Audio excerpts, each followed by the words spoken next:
శ్రీ గురుభ్యో నమ. భగవద్గీత నిత్య భగవద్గీత యజ్ఞంలో భాగంగా ఈవేళ మనం 4వ అధ్యాయం జ్ఞాన యోగమునందు 18వ శ్లోకాన్ని పరిశీలన చేసుకుందాం. కర్మణ్య కర్మయః పశ్యేత్ అకర్మణి చ కర్మయః సబుద్ధిమాన్ మనుష్యేషు సయుక్తః కృత్స్న కర్మకృత్. భగవానుడు చెబుతూ ఉన్నాడు, అర్జున, ఎవడు కర్మయందు అకర్మను అకర్మయందు కర్మను చూచునో అతడు మనుజులలో వివేకవంతుడును యోగయుక్తుడును సకల కర్మల ఆచరించిన వాడును అగుచున్నాడు అని భగవానుడు క్లారిటీగా చెప్పాడు. కర్మయందు అకర్మను చూచుట కర్తృత్వము లేకుండగను ఫలమును కోరకుండగను ఎంత మాత్రము ఫలమును వాంఛింపకుండగను ఎంత కర్మ చేసినప్పటికీ అది బంధమును కలుగజేయజాలదు. అర్జున, అతడి ఏ కర్మయు చేయనట్లే అగును, అనగా అది అకర్మయే అగును. అర్థము ప్రతిబింబ క్రియను రోజంతయు సలుపుతున్నను ఆ ప్రతిబింబ ఆ వస్తువులు దాని యందు అంటకనుండుట వలన అది ఏమియు చేయనట్లే అగును. ఆ విధముగా నిర్మలముగా నిష్క్రయముగా నుండును. మహనీయులకు వారు తమ జీవిత యాత్రను సంబంధించిన కార్యములను చేసినను వానిని చేయని వారే అగుదురు. అనాసక్త చిత్తముతో కార్యమును ఆచరించినందువలన కర్మ అకర్మగా నైష్కర్మ్యముగా మారి బంధమును కలుగజేయకుండును అని భగవానుడు చెప్తూ ఉన్నాడు. దీని నెరుగుటయే కర్మయందురు, దీని ఎరుగుటయే కర్మయంద అకర్మను చూచుట అగును. అహంకారముతోను కర్తృత్వ బుద్ధితోను ఆసక్తి సంగములతోను చేయబడు కర్మయే బంధమును కలుగజేయును గాని అసక్త బుద్ధితో చేయబడు కర్మ కాదు. అట్టి అనాసక్త కర్మ అకర్మయేయవును, అనగా కర్మరాహిత్యముతో సమానముగను, కర్మరాహిత్యముతో సమానమగును అని మనకు ఇక్కడ తెలియబడుతుంది. ఇక్కడ అట్టి అనాసక్త కర్మ కర్మయేయగును అనగా కర్మరాహిత్యముతో సమానమగును. ఈ ప్రకారముగా కర్మయందు కర్మరాహిత్యమును లేక అకర్మను ఎవడు చూడగలుగును అతడు మనుజులలో వివేకవంతుడును యోగయుక్తుడును అగును.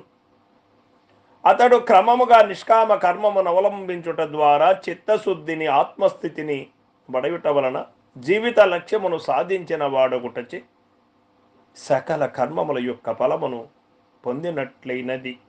కనుకనే అతడు బుద్ధిమాన్ యుక్త కృష్ణకర్మకృత్తు అని 3 విశేషములచే ఇచ్చట స్తుతింపబడి ఉండెను.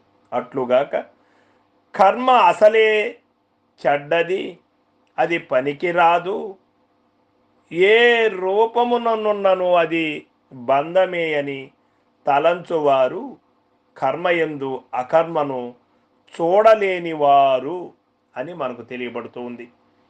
వారు బుద్ధిమంతులు కారు, బుద్ధి మాంద్యము గలవారు అని మనకు తెలియబడుతుంది.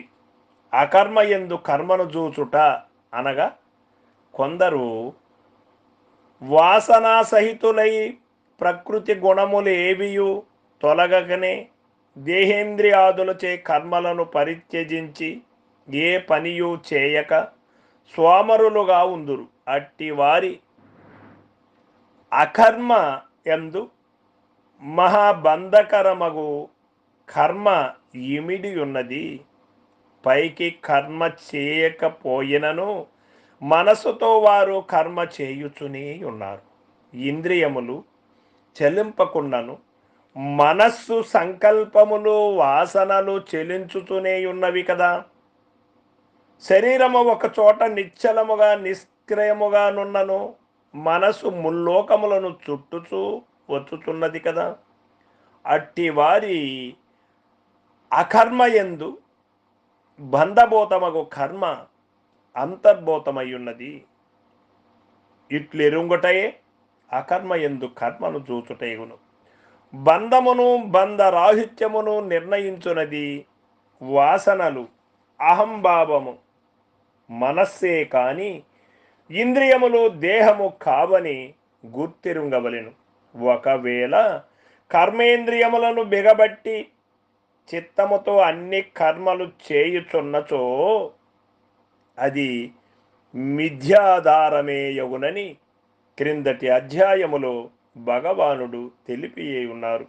ఈ ప్రకారముగా అకర్మయందు కర్మను చూచువారు కూడా వివేకవంతులే కావున వారును క్రమముగా ఉత్తమాచరణ ద్వారా ఆత్మస్థితి అను జీవిత లక్ష్యమును పొందగలుగుటచే సకల కర్మలను ఆచరించిన వారే గుదురుని ఇచ్చట తెలుపబడినది. ప్రపంచమున మనుజులలో అనేక గొప్ప విద్వాంసులు పండితులు కవులు మొదలైన వారందరూ బుద్ధిమంతులని చెప్పుటకు వీలు పడదు.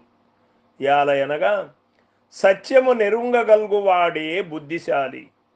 పైన తెలిపిన కర్మ రహస్యమెరింగి వర్తించువాడే తద్వారా జీవిత లక్ష్యమగు ఆత్మ సాక్షాత్కారమును బడయగలుగువాడే బుద్ధిమంతుడని భగవానుడి శ్లోకమున తెలియజేశాను. కావున అట్టి వివేకమును బడసి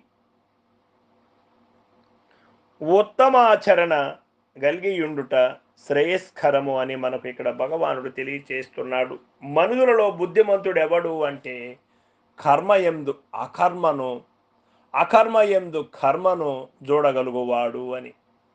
అట్టివాడే ఫలితమును పొందును అన్నప్పుడు క్రమముగా ఆత్మ సాక్షాత్కారమును బడయుటచే అతడు సమస్త కర్మలను ఆచరించిన ఫలితమును పొందును. కావున కర్మముల వలన దోషం ఉన్నదని భావించి కర్మములు మానుట దోషమే. కర్మములు చేస్తూ కూడా కర్మముల ఫలితమును కోరుకుంటూ కామ్యకర్మములు చేయుడము దోషమే. కర్మములు చేస్తూ ఈ పాప కోపములో పడకుండా మనం ఇంద్రియములను బిగబట్టి ధ్యాన నిమగ్నులై పుణ్యమును సంపాదించుకుందాము, బంధ విముక్తుడు అవదామనే ఒక ఆలోచనతో కూర్చొని శరీరమును కూర్చోబెట్టి మనసును నానా విధముల పరితపిస్తూ చిత్తం చింతిస్తూ ఉంటే అది కూడా బంధకరమే అని ఇక్కడ మనకు భగవానుడు తెలియచేశాడు. సర్వం సద్గురు పాదార్పణమస్తు. జై గురుదేవ.